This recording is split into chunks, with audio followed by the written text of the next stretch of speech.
And here we are. We made it all the way to the Tavern Talk, Nick. Yes. What are we starting with? I'm sure we got spicy stuff in here. We got some spicy topics tonight. So, the first one that we have on our list, and Jordan, I'm going to let you start this one. Should WoW let us continue to use add-ons or not? We're talking, should we find the cream of players by not having them anymore? Yeah, this topic, there's so many avenues to go with this. Because that means, no weak auras even, right?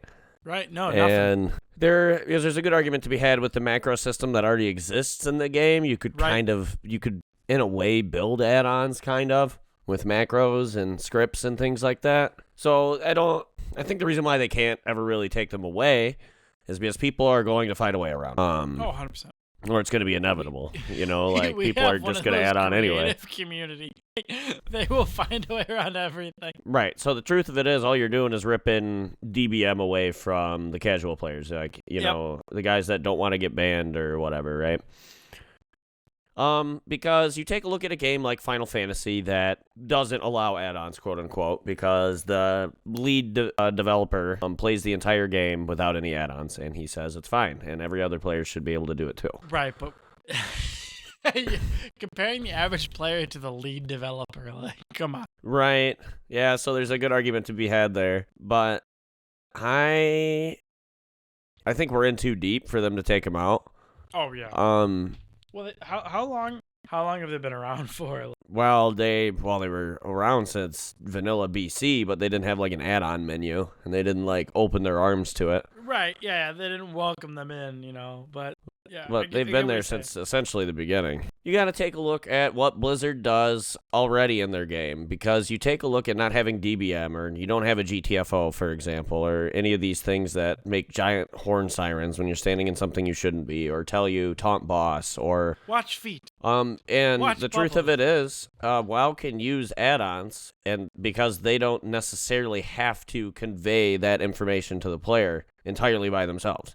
There's going to be people that get add-ons like the Mists of Tyrannosaith Maze, for example, is a perfect example of an add-on that I use to get through the maze.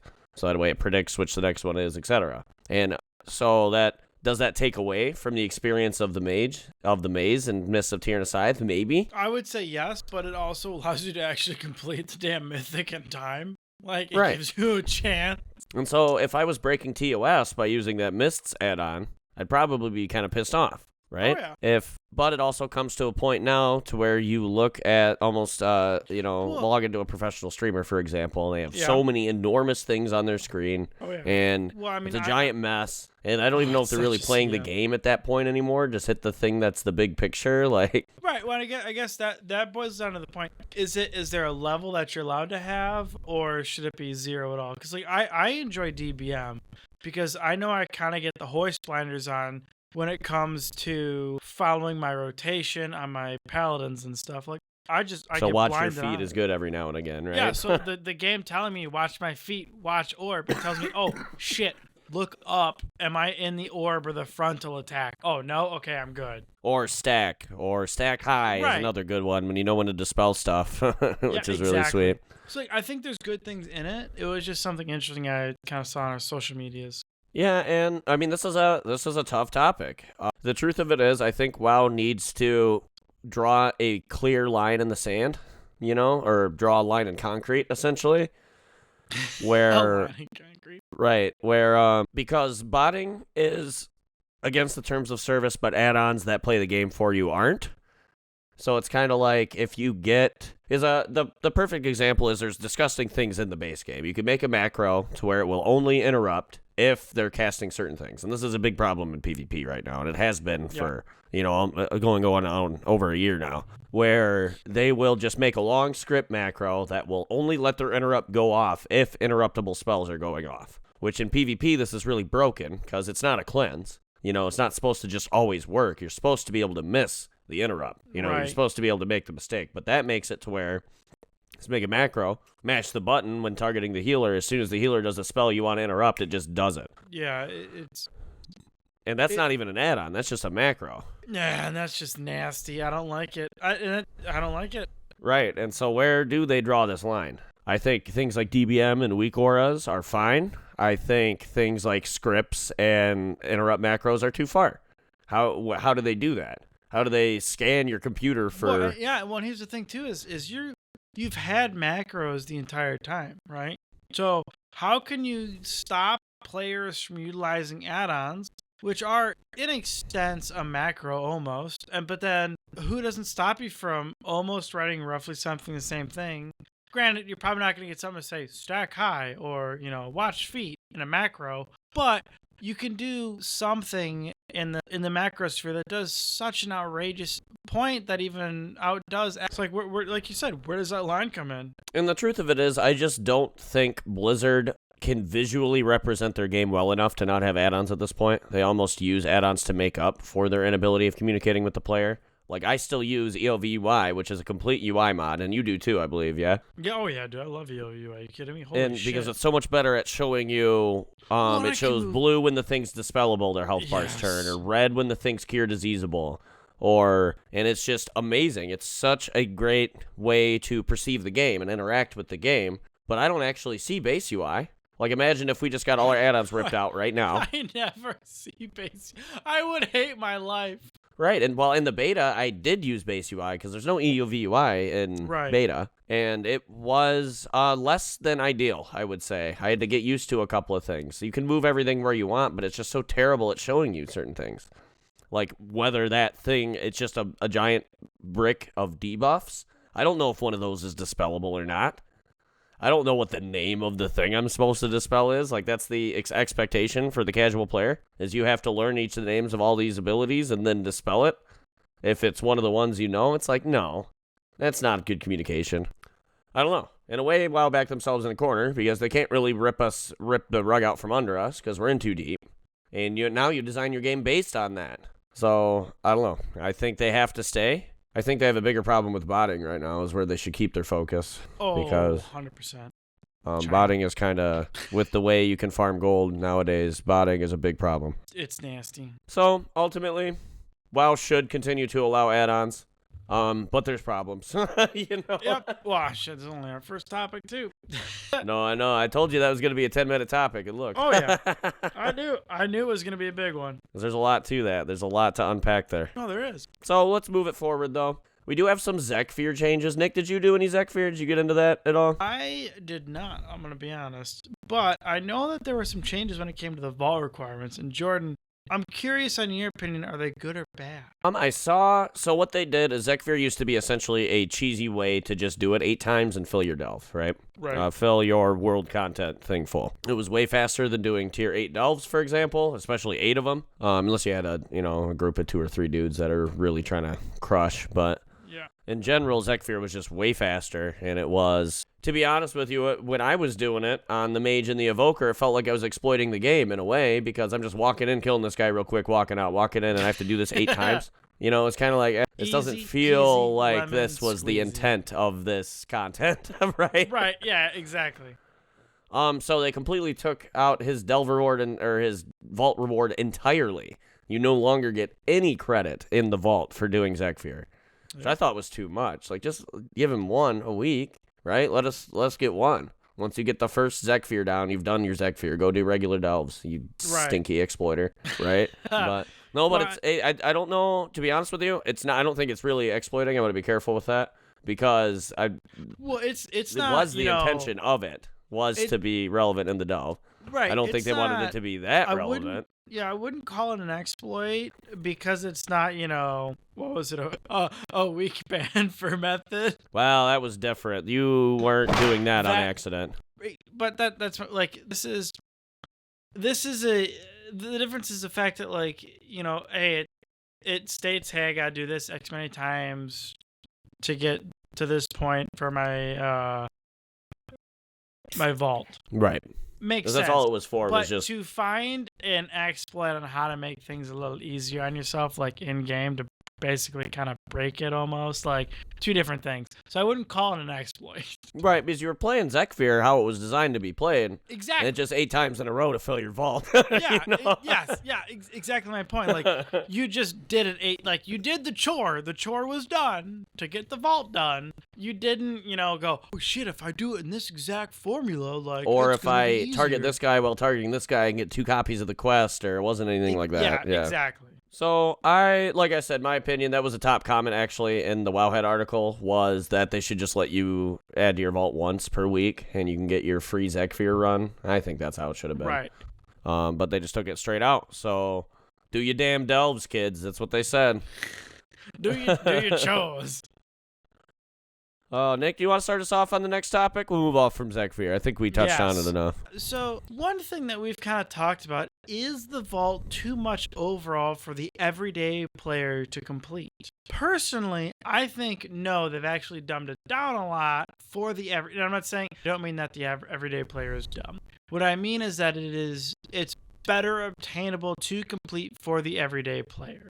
And I think that's true. Like, I think that they provided it, which is fine in my opinion. Like, I've pretty much have gone from, I wouldn't even say elite, like focused on mythics and shit like that, to like I've kind of come down to the everyday player because I have a lot of things going on in my life. That's fine. But Jordan, I want your opinion on this. What do you think that with the vault requirements in order to completely fill the vault, 9 out of 9, do you think it is too easy, too hard when it comes to the everyday player? I think this is hard to quantify because it's about your expectation of your content goals. I could see if somebody that is like 605 or 610, for example, grinding through a bunch of mythic keystones, trying to fill your vault with mythic keystones is going to be hard, right? Yeah, it is. I think the rating is okay because if you just want to, click into LFR real quick, you can get that. A lot of people don't need that loot, especially with the way delves are. So be that what it is. I think filling it with normal isn't too bad anymore. There's a lot. I don't think there's a lot.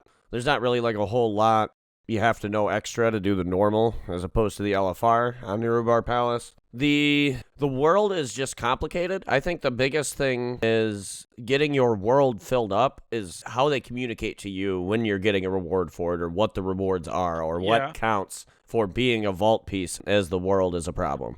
I don't think that's communicated very well. You have to look up online what gives you vault runs, for example. Like, does Awaken the Machine give me a world thing? I don't know. It does, but it doesn't tell you if it does or not. Right? So I think they could do a better job of communicating it to the more casual player that isn't going to go look up everything on Wowhead and min-max it, right?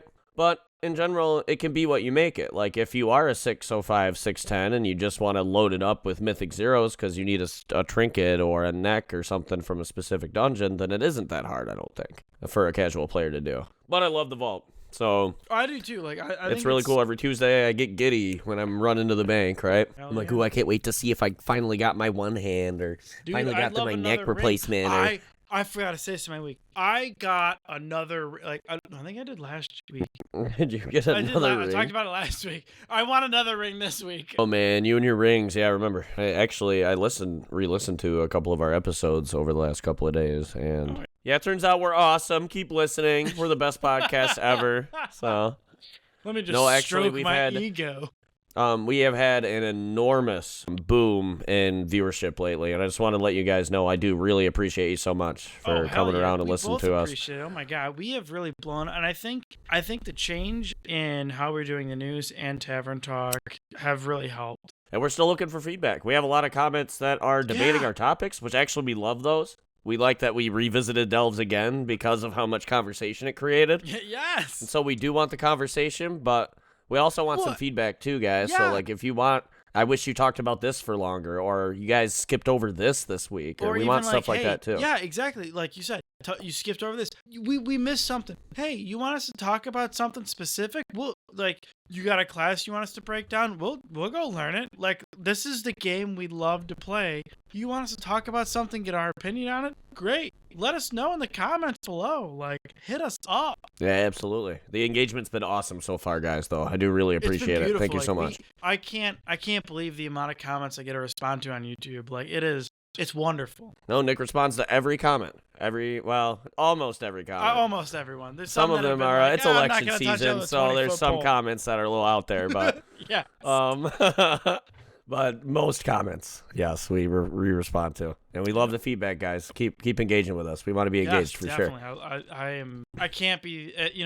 We've had 2 back-to-back Tavern Talk episodes that have touched almost 20 or over 20 comments, with our zone included. That alone is a blessing, I think, for us. It's just something wonderful. Like, you guys are wanting to talk to us about it. Like, as Jordan said, the comments are great. I love it. I know he does too, because we read them all. We do. Granted, we're really tiny right now, but like, we're gonna read them all at this point. Well, yeah, and I think for a while, it'll start to. We get to the point where we can't read all the comments. We'll be, plugging our Patreon or something. We'll hire someone to read them all. Because then we'll be like, all right, we had a couple of good topics on the Patreon Discord. We'll have to do like one of the hockey podcasts I listen to does like an overtime. So if we start getting some questions, we'll start answering some fan questions on the show. We were talking about this. Like, just do a we have Tavern Talk, and then we have Late Night. Yeah, Late Night Tavern Talk. Yeah, I'm excited. We also started off with just a straight up answering questions episode. Yeah. So it'd be fun. That's way down the line. Like. Right. Either way, engagement's been great, guys. I love you. Thank you for listening. I've loved it. So, Nick, you have a tidbit, quote unquote. I do. This is a personal tidbit. It's a very positive tidbit, so don't get upset, Jordan. My panties are in a twist. Oh, are they? So not all our viewers don't know this, but today on day of recording, so October 13th, is the United States Navy's birthday of 249 days of serving this country. I'm a proud member of it, and I am happy to say, like, happy fucking birthday to every seaman out there. All the seamen. I mean, seamen. Yes, of course. Yeah, make the jokes. It's fine. I've heard them all. Look, I don't eat crayons. I know. You get your fudge packed on subs, though. Anyway. It's a fun tidbit. Like, I wanted to start doing a little bit more stuff for it, and for service members overall. Personally, every Friday for me is a Red Friday. Remember everyone deployed. I do have a couple actual people I know from training that are deployed. There's great people that defend this country, and they're just fantastic people. And if you ever get to see someone in service or a vet, thank them. That's all. Like, that's pretty much the little tidbit I had. Yeah, absolutely. Let's leave in a brief moment of silence for our service members. Thank you, guys. And I do believe that is the end of the Tavern Talk, isn't it, Nick? That is the end of our Tavern Talk, Jordan. So I do appreciate you. Definitely giving a shout out to our service members, by the way. Always, every day. You guys keep us safe. You make sure we can sit at home and make a podcast. So. And play a fun game. And play a game for fun, absolutely. So with that, Nick, would you send us out? Hell yeah, I will send us out. Thank you for tuning in to another exciting episode of the Valley of Spirits. We are your hosts, Jordan and Nick, your go-to Horde players.